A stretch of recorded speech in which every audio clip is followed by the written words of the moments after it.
ఎన్నో తుఫాన్లు ఉంటాయి. రాకూడదు అయ్యగారు అంటే సాధ్యపడదు. జీవితం నా కుటుంబం అన్నాక ఎన్నో వస్తుంటాయి. వచ్చినప్పటికీ అన్ని మరి ఒక్కరు కాదు, ఇద్దరు కలిసి వాటిని ఎదుర్కొనే పరిస్థితి. దానికి దేవుడు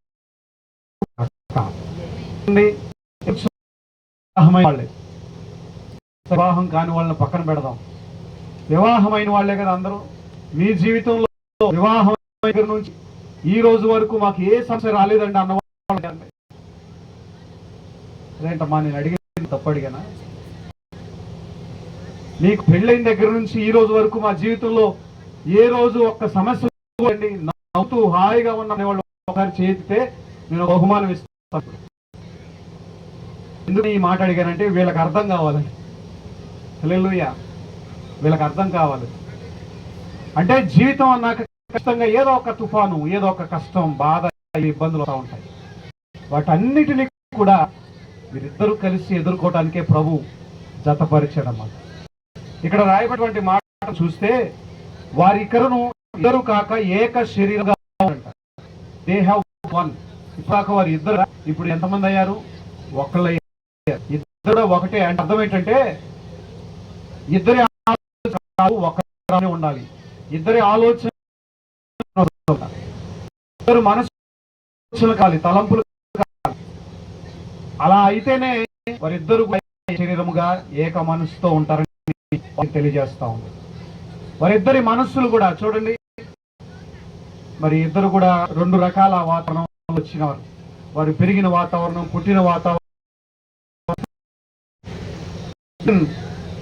మన ఏరియాలో ఒక విధంగా ఉంటుంది, కానీ కొన్ని చోట్ల వివాహాలు చేసేటప్పుడు రాష్ట్రాలు మారుతుంటారు, జిల్లాలు మారుతూ ఉంటారు. ఒక రాష్ట్రం ఉన్న అలవాట్లు మరొక రాష్ట్రం ఉండవు. ఉంటాయా? ఏరియాలో ఉండవు. అయినా కూడా వివాహమైన తర్వాత మరి ఇద్దరు అలవాట్లు మార్చుకుంటూ ఒకరికొన ఒకరు జీవించడం, అది దేవుని యొక్క చిత్తము, దేవుని యొక్క నిర్ణయం. ఇద్దరు కూడా వివాహం అనేది బైబిల్ చెప్తా ఉంది అన్ని విషయములలో ఘనమైంది అండి. Marriage is honourable in all. వివాహము ఘనమైంది. వివాహాన్ని దేవుడే ఘనంగా ఎంచి మనం ఏం చేయాలంటే దాన్ని మనం ఇంకా ఘనంగా ఎంచాలి. ఆ వివాహ వ్యవస్థను దేవుడు ఏర్పాటు చేశాడు. నరుడు ఒంటరిగా ఉండటం మంచిది కన్నాడు. అవునా కదమ్మా? నరుడు ఒంటరిగా ఉండటం మంచిది కాదు. వారి హృదయము, తలంపులు చెడ్డవని బైబిల్ చెప్పి కనుక ఇద్దరు మరి ఒంటరి ఉండకుండా ఇద్దరు కలిసి ఒక్కరుగా దైవ నిర్ణయం. మరి ఇద్దరు కూడా నిన్నటి వరకు ఎవరి గృహాల్లో వాళ్ళు ఉంటూ వచ్చారు. ఎవరి అలవాట్లు ఎలా ఉన్నాయో వారికి తెలుసు.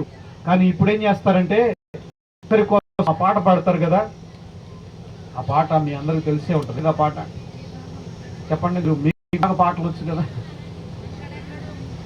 అది అమ్మా మీకు బాగా చెప్పారు ఆ పాట.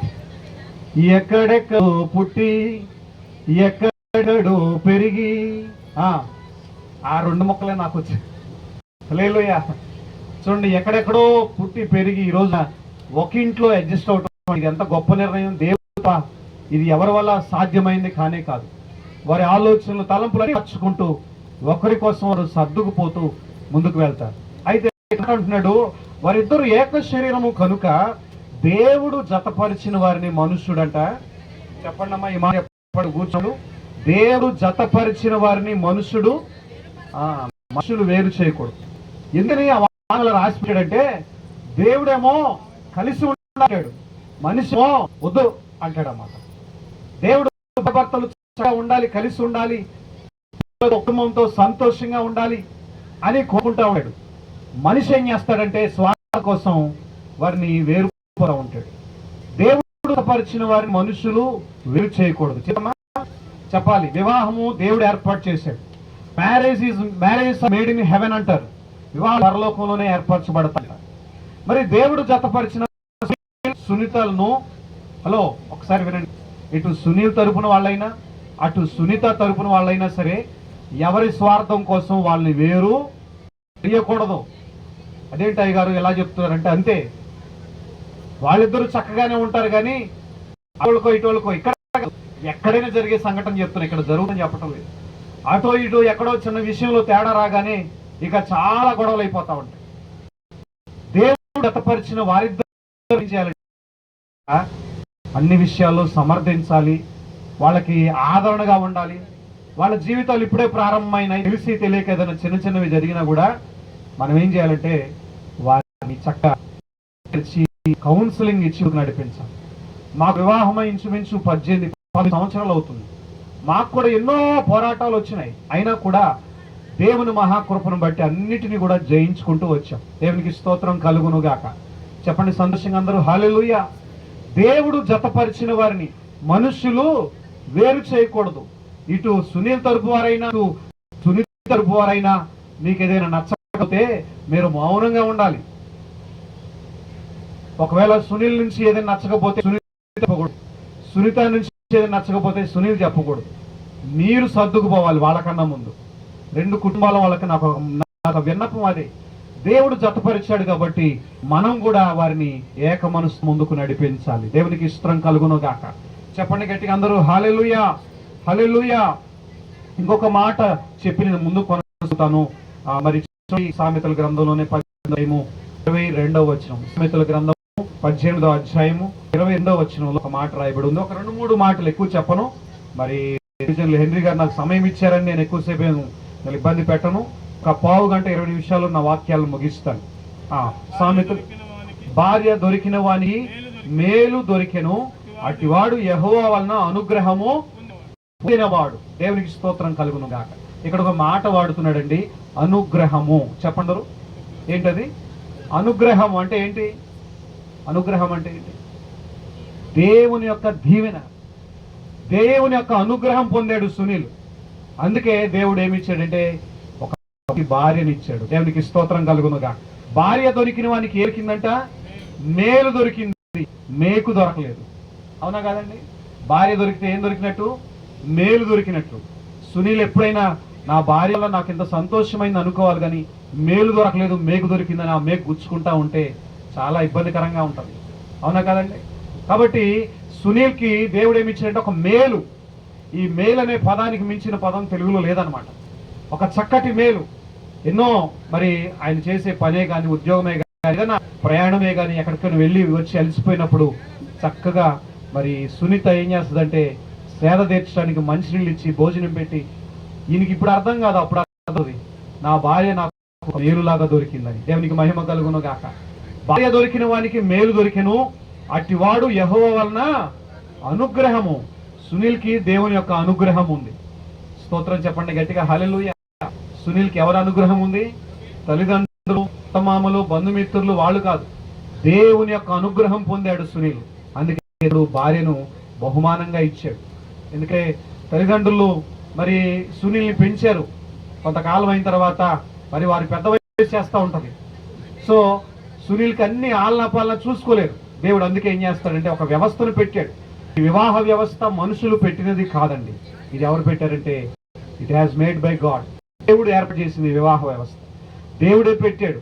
నరుడు ఒంటరిగా ఉండకూడదని పెట్టాడు. ఆదాము ఒంటరిగా ఉండకూడదని పక్కటెముకల్లో నుంచి ఒక ఎముకను తీసి, ఇవన్నీ మీరు వినే ఉంటారు, నేను ఇప్పుడు చెప్పినా మీకు కొత్తగా ఉంటాయి, కొత్తగా ఏమి ఉండవు. అందరు చెప్పే పాస్టర్లు చెప్పే మాటలే, అయినా కూడా చెప్పాలి, తప్పదు. నరుడు ఒంటరిగా ఉండటం మంచిది కాదన్నాడు. ఎక్కడి నుండి తీశాడు ఎముకను? పక్కటెముకల నుంచి తీసాడా? కాళ్ళలోంచి తీసాడా? తలలో నుంచి తీసాడా? చెప్పండి అందరూ. ప్రక్కటెముకలోంచి ఎందుకు తీసాడంటే ఇద్దరు సమానమే అని చెప్పడానికి. ఒకవేళ పాదంలోంచి తీసుంటే నువ్వు నాకన్నా ఎక్కువ దాని అంటాడేమో, తలలో నుంచి తీసుంటే నీకన్నా ఎక్కువ దానిమో అని దేవుడు ఎంత జ్ఞానంతో ఏం చేశాడంటే పక్కటెముకల్లో నుంచి తీసాడంటే భార్య భర్తలు ఇద్దరు కూడా సమానమే. దేవునికి మహిమ కలుగును గాక. చెప్పండి గట్టిగా అందరూ హల్లెలూయా. భార్య దొరికిన వానికి ఏం దొరికిందంట? చెప్పండి, ఏం దొరికింది? మేలు దొరికింది. సుని కూడా ఏం నీ వల్ల నాకేం లాభం అనకూడదు, అసలు దొరకటమే మేలు. భార్య దొరకటమే మేలు, ఇంకేం కావాలి? అవునా కాదా? దేవుడు ఏమంటున్నాడు? మేలు దొరికింది కాబట్టి ఇంకా అంతకు మించి ఏం కావాలి? మేలు. అదేవిధంగా సామెతలు 31:10 కూడా ఇంకొక మాట ఉంటుంది. చూడండి, బైబిల్ ఉంటే చూడండి, 1-2 మాటలు చెప్పి ప్రార్థన చేస్తాను. సామెతలు 31:10 కూడా గుణవతి అయిన భార్య దొరుక అరుదు, అటుది ముత్యము కంటే అమూల్యమైంది అంటున్నాడు. చూడండి, గుణవతి అయిన భార్య ఏ వర్చువస్ ఉమెన్ అని ఉంది ఇంగ్లీష్లో. ఆమె దొరకటం అంట అరుదు. అరుదు అంటే ఏంటి? చాలా కష్టం. ఒక గుణవతి అయిన భార్యను వెతికి పట్టడం ఈ రోజుల్లో చూడండి. పెళ్లి సంబంధాలు అప్పుడు మీ అందరికి తెలుసు. ఒక మంచి అబ్బాయిని చూడండి, ఒక మంచి అమ్మాయిని చూడండి. మీరు చెప్పట్లేదా మీ అమ్మాయిలకి మీ అబ్బాయిలకి? అవునా? ఒక గుణవంతుడైన భర్త, గుణవతి అయిన భార్య దొరకటము అరుదంట. కానీ దేవుని బిడ్డలుగా ఇచ్చినటువంటి దేవుని కృప ఏంటంటే ప్రార్థన ద్వారా, దైవ సేవకుల ప్రార్థనల ద్వారా, సంఘ ప్రార్థనల ద్వారా దేవుడు ఒక చక్కటి గుణవతి అయిన భార్యను, భర్తను దేవుడు బహుమానంగా ఇస్తున్నాడు. దేవునికి స్తోత్రం కలుగును గాక. గుణవతి అయిన భార్య, గుణవంతుడైన భర్త, ఈ రెండు కూడా మనం జ్ఞాపకం చేసుకోవాలి. అరుదు అటుది ముత్యము కంటే, ముత్యముతో పోల్చాడు భార్యను. భార్యను దేంతో పోల్చాడండి? ముత్యము. తెలుసు కదండి, ముత్యము, అమూల్యమైన ముత్యం ఎక్కడ దొరుకుతుంది తెలుసా? అగాధ సముద్రంలో దొరుకుతుంది. మొట్టమొదటి తొలకరి వర్షం పడినప్పుడు ఆ ఆల్చిప్పలోకి మొదటి చినుకు పడినప్పుడు అది ఆ చినుకు పడగానే మూత వేసుకుంటుంది. అది మూత వేసుకొని కొంతకాలం తర్వాత ఆ నీటి బొట్టే ముత్యంగా మారుతుంది. ఈ ముత్యం ఎక్కడ దొరుకుతుందంటే ఎక్కడ పడితే అక్కడ దొరకదు. ఇది అగాధ సముద్రంలో దొరుకుతుందట. సముద్ర గర్భంలో వెళ్ళి ఈ ముత్యాలను పట్టకొస్తారు. అందుకే వాటికి అంత విలువ.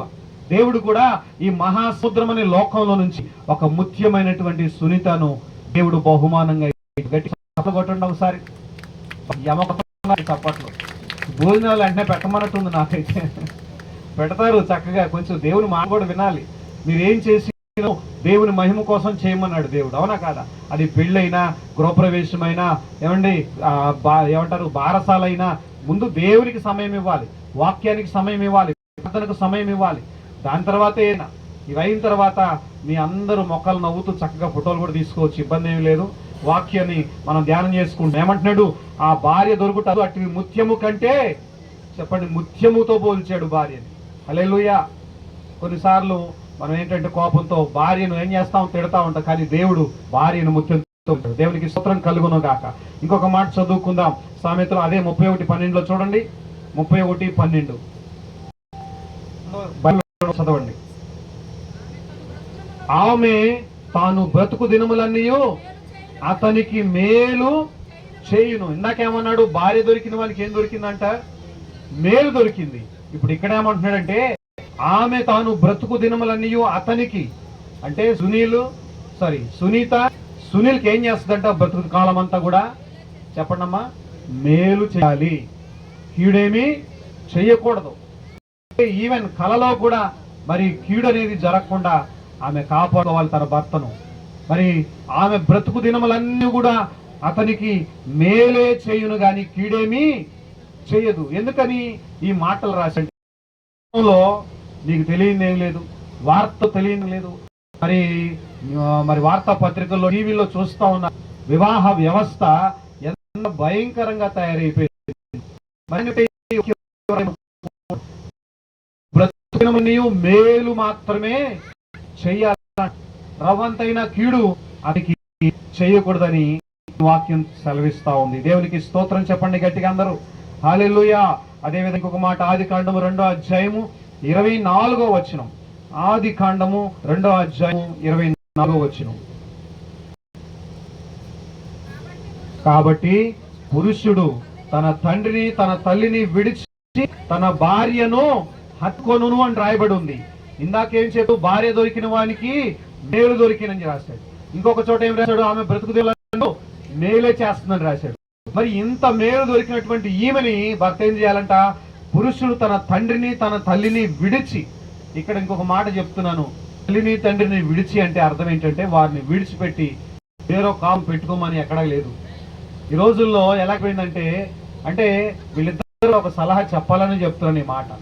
వివాహమైన తర్వాత మరి ఎవరికి నచ్చకపోయినా సరే వేరే మార్గంలోకి వెళ్ళిపోతున్నారు, సొంత మార్గంలోకి, సొంత కాపురాలకు వెళ్ళిపోతున్నారు. నా సలహా ఏంటంటే, సిన్సియర్గా ఒక సేవకుడిగా నా యొక్క ఆలోచన ఏంటంటే, పాత రోజుల్లో ఉమ్మడి కుటుంబాలు ఉండేవి తెలుసండి. ఉమ్మడి కుటుంబాలు అంటే తెలుసండి అమ్మా? తెలుసా మీకు? ఎంతమందికి తెలిసి చేయొద్దండి. ఉమ్మడి కుటుంబం అంటే ఏంటి? అందరూ కలిసి ఒక ఇంట్లో ఉంటారు, అవునా కాదా? అందులో అన్నయ్యలు, తమ్ముళ్ళు, అక్కలు, చెల్లెళ్ళు, పెద్దనాన్న, పెద్దయ్య, పెద్దమ్మ, బాబాయ్, చిన్నమ్మ. ఆ ఇంట్లో ఏముంటదండి? సంతోషం ఉంటది, అవునా కాదా? వాళ్ళ బాధలు ఒకళ్ళు ఏం చేస్తారు? చెప్పాలి, నోరు తెరిచి చెప్పాలి. పంచుకుంటారు. ఒకరి కష్టాలు ఒకళ్ళు, తమ్ముడికి బాధ వచ్చినా, తమ్ముడు భార్యకి బాధ వచ్చినా, అన్నకు బాధ వచ్చినా, తమ్ముడికి చెల్లికి బాధ వచ్చినా, బాబాయ్కి బాధ వచ్చినా అందరూ ఒకరినొకరు మరి బాధలు పంచుకొని ధైర్యపరుచుకుంటారు. ఇప్పుడు బాధాకరమైన విషయం ఏంటి తెలుసా? ఇప్పుడు ఆ ఉమ్మడి కుటుంబాలు ఉన్నాయండి? ఉన్నాయి చెప్పండి అమ్మా. లేవు, ముక్కలైపోతున్నాయి.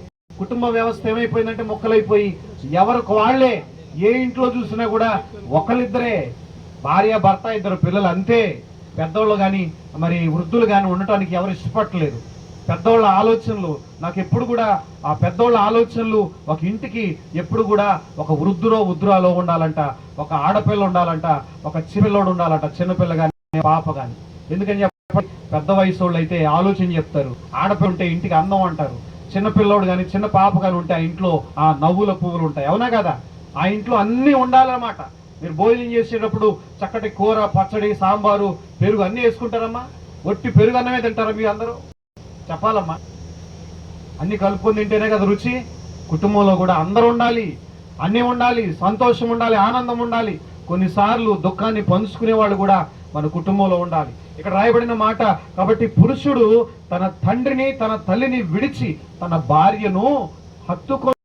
అంటే అర్థం ఏంటంటే తల్లిదండ్రులు విడిచి హత్తుకోవటం కాదు, కానీ ఇద్దరు కూడా ఏక మనసుతో ఉండి ఏక శరీరంతో ఉండి ఆ తల్లిదండ్రుల బాధ్యత చూసుకోవాలి.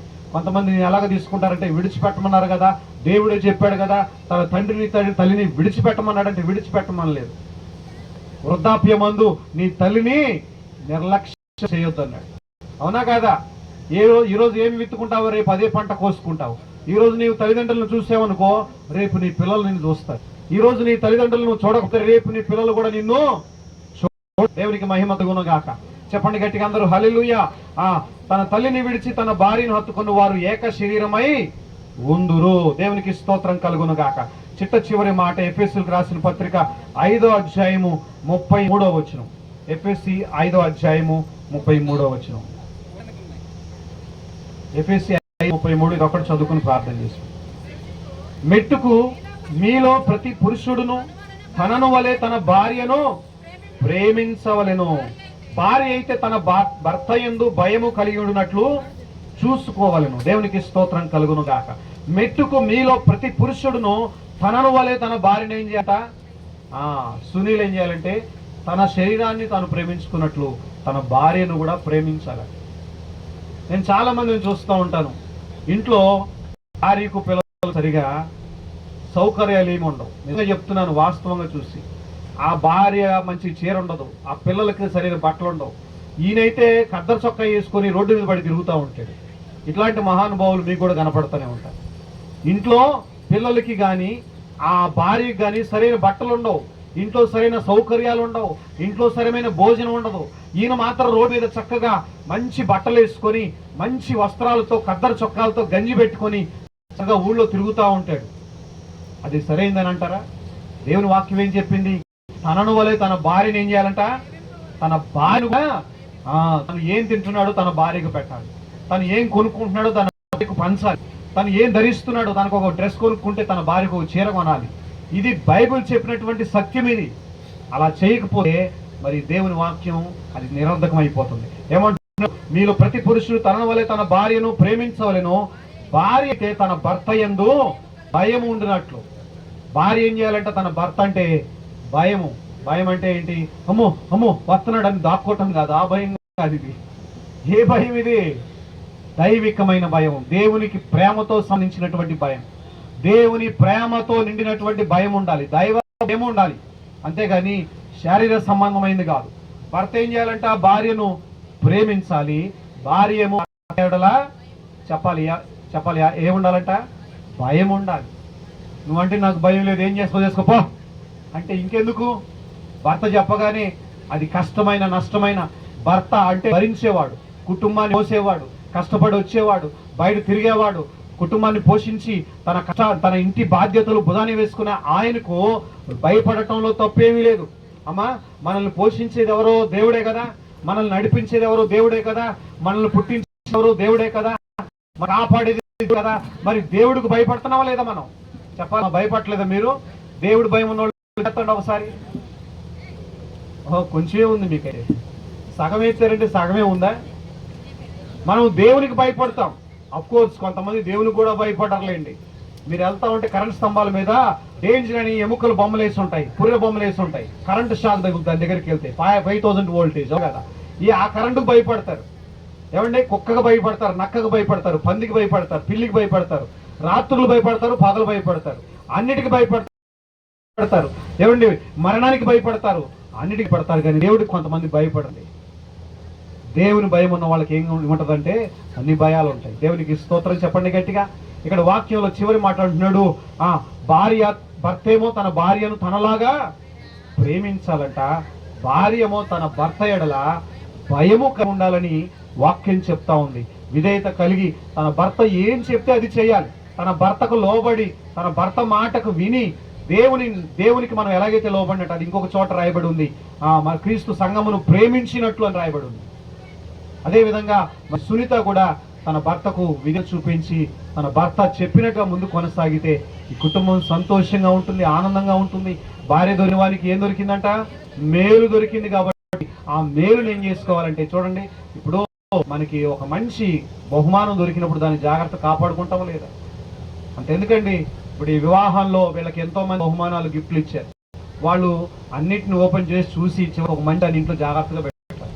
ఈవెన్ నేనైనా అంతే, అవునా కదా? మంచి బహుమానాలని జాగ్రత్తగా బీరువాలో అమరుస్తారు. అలాగే మరి సునీల్కి ఒక మంచి బహుమానంగా సునీతని దేవుడు ఇచ్చాడు. ఆమెను కూడా జాగ్రత్తగా కాపాడుకోవాలి. సునీత కూడా దేవుడు ఒక బహుమానంగా భర్తనిచ్చాడు. ఇప్పటిదాకా సునీత తల్లిదండ్రుల చాటు, ఇప్పుడు ఎవరి చాటుకు రావాలి చెప్పండి? సునీల్ చాటుకు రావాలి. ఇప్పుడు దాకా తల్లిదండ్రుల చాటును పెరిగిన ఆ బిడ్డ సునీల్ చాటుకు వచ్చినప్పుడు అప్పుడు ఆయన సంరక్షణలో ఆమె ఉంటుందన్నమాట. అది దేవుని ఆశీర్వాదము, దేవుడు ఏర్పాటు చేసినటువంటి సిస్టము. దేవుడి మాటలు దీవించి ఆశీర్వదించును గాక. ఆమేన్. హల్లెలూయా.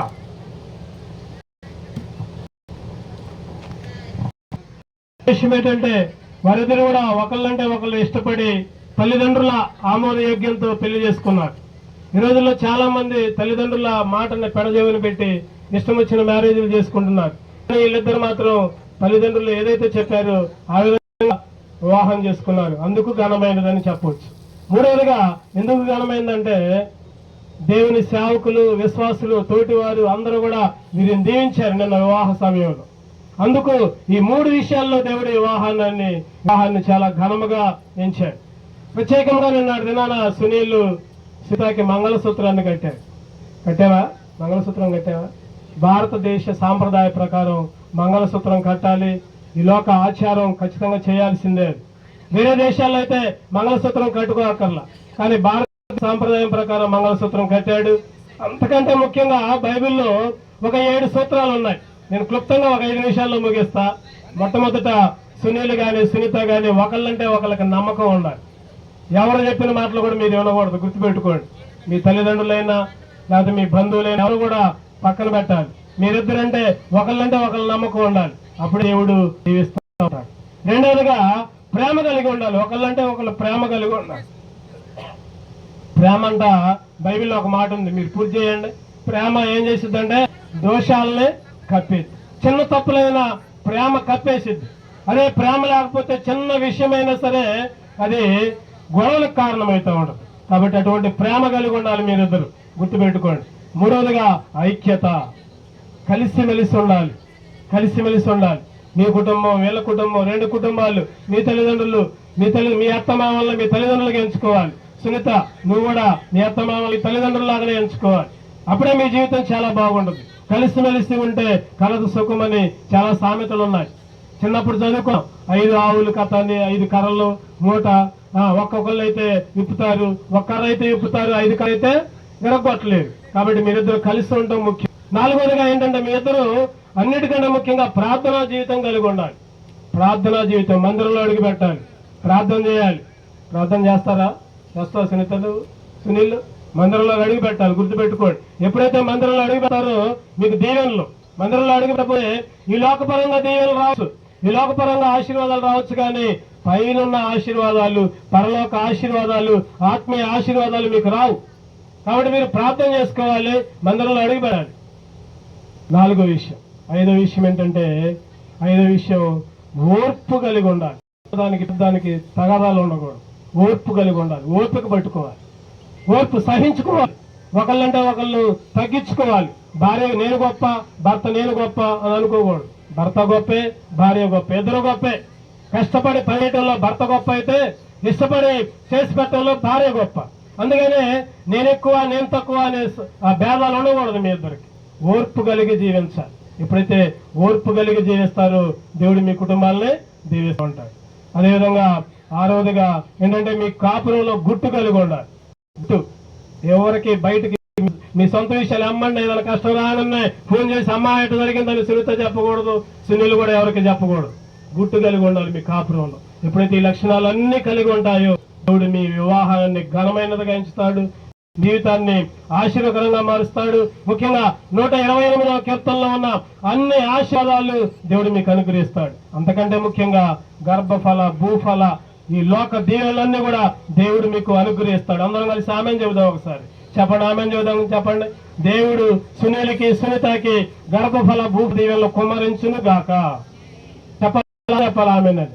128వ కీర్తనలో ఉన్న ఆశీర్వాదాన్ని దేవుడి కుటుంబానికి, సునీల్, సునీతకి అనుగ్రహించును గాక.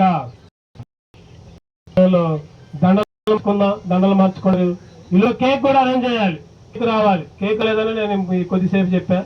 కేక్ కూడా వస్తే ఈ లోపల దండలు మార్చుకుంటారు. సేవకులు కింద ఎవరైనా సేవకులు దయచేసి స్టేజ్ కింద సేవకులు ఆహ్వానిస్తున్నాం, స్టేజ్ మీదకి రండి. పరిశుద్ధుడా, ప్రేమ నమ్మకం కలిగిన మా ప్రియ పరలోకపు తండ్రి, కృపాసత్య సంపూర్ణ సర్వోన్నతుడైన తండ్రి, సర్వశక్తిమంతుడా, సకల ఆశీర్వాదాలకి కారణభూతుడా, ఆశ్చర్యకరుడ, ఆలోచనకర్త, నిత్యుడగు తండ్రి, సమాధానపతి అధిపతి, మీకు స్తోత్రాలు. అబ్రహాం, ఇస్సాకు, ఇశ్రాయేలులకు ఎలోహిమైన వాడ, ఎలోహ అదోనై, మీకు స్తోత్రాలు. ఈ మధ్యాహ్న కాల సమయంలో వివాహ దినములు ఉన్న తండ్రి, మీ స్తోత్రాలు. నాయన మీ బిడ్డలు యవనస్తులు తండ్రి, నాయన మరి సునీతని బట్టి ప్రార్థిస్తాను తండ్రి. 2 దినమందు వారిని ఏకం చేసినందుకు మీ స్తోత్రాలు. నాయన ఈరోజు ఈ రిసెప్షన్ కార్యక్రమంలో అయ్యా మీ నామానికి మహిమకర తండ్రి, ఈ ప్రార్థన కుడికిలో మీరు తోడుస్తున్నందుకు మీ స్తోత్రాలు. ఈ సమయంలో మీ బిడ్డలు నా తండ్రి యొక్క అందల ద్వారా ఒకరినొకరు నా వారి యొక్క ప్రేమను వ్యక్తపరుస్తుండగా వారికి మంచి మనస్సును, మంచి జ్ఞానాన్ని, మంచి ప్రేమను వారిద్దరి పట్ల దయచేసి ప్రార్థిస్తున్నాను తండ్రి, మీ స్తోత్రాలు. మీరే వారిని ఆస్వాదించండి తండ్రి, మీ స్తోత్రాలు. నేను మందున వారు చెప్పినటువంటి ఆయన వాగ్దానాలు, నా తండ్రి ప్రమాణాలు నిలబెట్టుకుని జీవించే బిడ్డలుగా వారి మీద మార్చమని ప్రార్థిస్తున్నాను. భార్యగా భర్తకు లోబడే మనసు ఆ బిడ్డకు దయచేయండి. భర్తగా భార్యను ప్రేమించే మనసును ఆ బిడ్డకు దయచేయని ప్రార్థిస్తుంది. ఈ రోజు మొదలుకొని వారి జీవిత పర్యంతరం కూడా మిమ్మల్ని కలిగి జీవించే కృపను దయచేయమని ప్రార్థిస్తూ ఇక దండలు మార్చుకుంటుండగా వారికి మీ పరలోకపు ఆశీర్వాదంతో వారిని ఆస్వాదించి బలపరిచి నామానికి మహిమ తెచ్చుకోమని, వచ్చిన మీ సేవకులను, బంధుమిత్రులను, కుటుంబాలను దీవించమని, మా అందరి ప్రార్థన అంగీకరించి మిమ్మల్ని ఈ గర్భఫలం, భూఫలాలతో ఆస్వాదించి బలపరచమని మా రక్షకుడు, మీ ప్రియకుమారుడు మెస్సయ్య పరిశుద్ధమైన నామంలో ప్రార్థి వేడుకుంటున్నాను తండ్రి.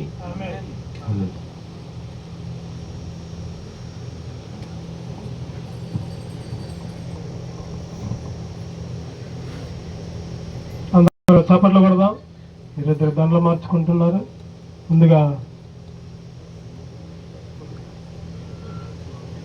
ముందుగా సునీల్ వేస్తాడు. అందరం కూడా చప్పట్లు కొడదాం. ఒకటి చప్పట్లు కొడదాం. ఆల్రెడీ నిన్ననే వివాహ కార్యక్రమం జరిగింది. నిన్ననే దండలు మార్చుకోవడం జరిగింది. రిసెప్షన్ కార్యక్రమంలో భాగంగా దండలు మార్చుకుంటున్నారు. సునీత కూడా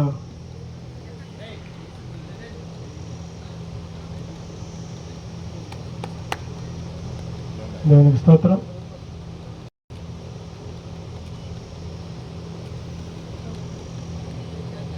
ఈ సమయంలో ఇద్దరు మోకరిస్తే సేవకులందరూ కూడా ఆశీర్వాద ప్రార్థన చేస్తారు. తర్వాత తలంబరాలు వచ్చిన దీవిస్తారు. తర్వాత కేక్ కటింగ్ ఉంటుంది. సేవకులందరూ కూడా స్టేజ్ మీదకి ఆహ్వానిస్తున్నాం. కింద ఎవరన్నా ఉంటే ఇద్దరు మోకరించండి అమ్మ.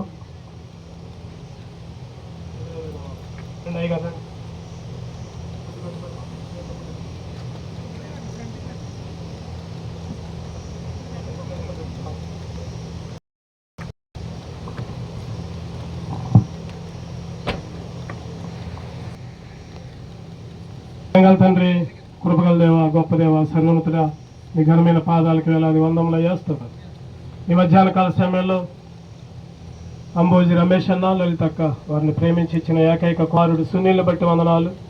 నిన్నటి దినమున ప్రభా సునీతాన్ని జతపరిచిన విధానాన్ని బట్టి వందనాలు. వారిద్దరూ ఏకమేతట ఏక శరీరముగా ఉందురు అని దైవ సేవకులు చెప్పినట్లు ప్రభా ఈ రోజు నుంచి వివాహ కార్యక్రమంలో జతపరచబడి ప్రభా ఇద్దరు ఒక కుటుంబంగా ఏర్పరుస్తూ ఉంటుండగా మీరే సహాయపడుతున్నారు. వారి జీవిత కాలం అంతా సకలమైన మేళ్ళు సకలమైన ఆశీర్వాదాలు కుమ్మరిస్తున్నాడు. ప్రతి విధమైన సైతాను శక్తుల్ని సైతాను శోధనలు లయపరుస్తున్నాడు, దూరపరుస్తున్నాడు. బిడ్డలు ముఖ్యంగా నేను భయభక్తులు కలిగి ఉండే సేవల ఆశీర్వాదాలతో వారి జీవితాలు నిండైన మేళ్ళు అనుగ్రహిస్తున్నాడు. మరి ఈ లోకంలో ఏది చేసినా ప్రభా మీరే విజయాన్ని అనుగ్రహిస్తున్నాడు. ముఖ్యంగా చక్కటి గర్భఫలాన్ని అనుగ్రహిస్తున్నాడు, భూఫలాన్ని అనుగ్రహిస్తున్నాడు. మరి ఆర్థిక సంపద విస్తరిస్తున్నాడు. ఆయన ప్రతి విధమైన మేలు ప్రతి విధమైన ఆశీర్వాదాన్ని బిడ్డలకు అనుగ్రహిస్తున్నామని, వచ్చిన ప్రతి బిడ్డని ప్రతి కుటుంబాన్ని కూడా దీవిస్తున్నామని ఈ సమయాన్ని మీకే అప్పచెప్పుకుంటూ ముందున్న సమయాన్ని కూడా మీకు అప్పచెప్పుకుంటూ సకల దేవుళ్ళ ఆశీర్వాదాలు కుమ్మరిస్తున్నామని ఏ సేవలు ప్రార్థిస్తున్నాం తండ్రి, ఆమేన్. షాలోమ్ అయ్య గారు ఆశీర్వాద ప్రార్థన ఇస్తారు. మన తండ్రి అయిన దేవుని ప్రేమ, ప్రభువైన యేసుక్రీస్తు కృప, పరిశుద్ధాత్మిక సన్నిధి సహవాసము మన మధ్యలో ఉన్నటువంటి నూతనంగా జతపరచబడినటువంటి సునీల్, సునీతకు మరి వారి ఇరువురు కుటుంబాలకు మరి వచ్చిన బంధుమిత్రులందరికీ దైవజనులందరికీ తోడే ఉండి నడిపించును గాక. ఆమేన్, ఆమేన్, ఆమేన్. తనయుండు విలువైన సూపసిగెవరమేది తనయుండు ఎంతో సుందరంబుతాను నేనెంతో మురిసిపోయాను ఎంతో సుందరుడంబు తాను. హల్లెలూయా. Praise lord.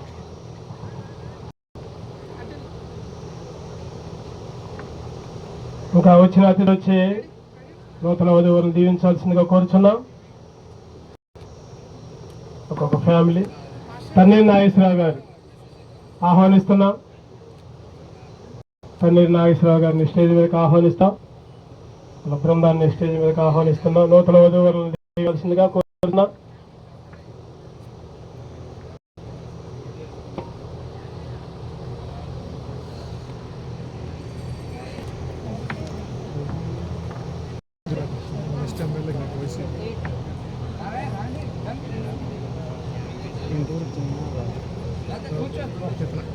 ఒక గ్రూప్ ఫోటో అందరూ నిలబెడితే ఒక గ్రూప్ ఫోటో తీస్తారు.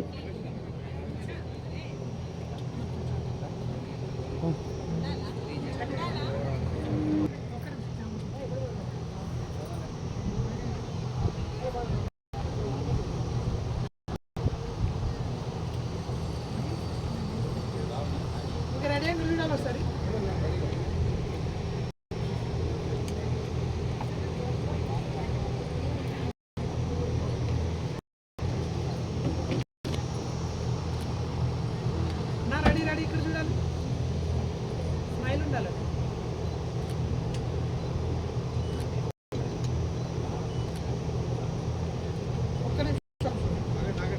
ఒక్క నిమిషం.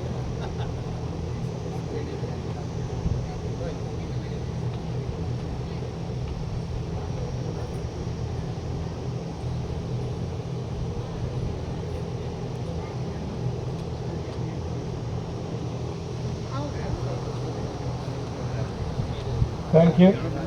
పెళ్లి కుమారుడి తల్లిదండ్రులు, పెళ్లి కుమార్తె తల్లిదండ్రులు రావాలి. పెళ్లి కుమారుడి తరపున పెళ్లి కుమారుడి తల్లిదండ్రులు రమేష్ అన్న, లలితక్క.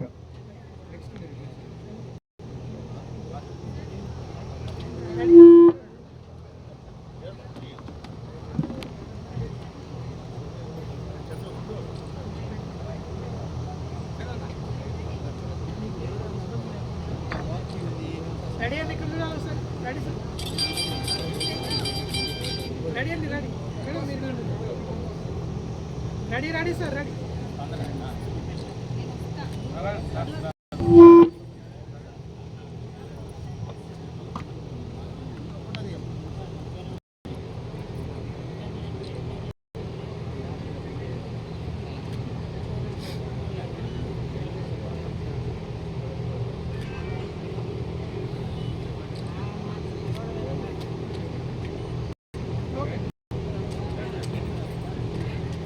Thank you sir.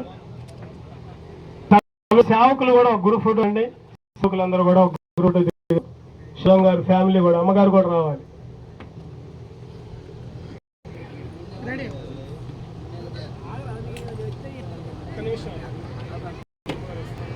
ఇక్కడ చూడాలండి, రెడీ. సేవకుల ఆశీర్వాదాలు. మీ కుటుంబం ముందుగా సేవలు దీవించండి.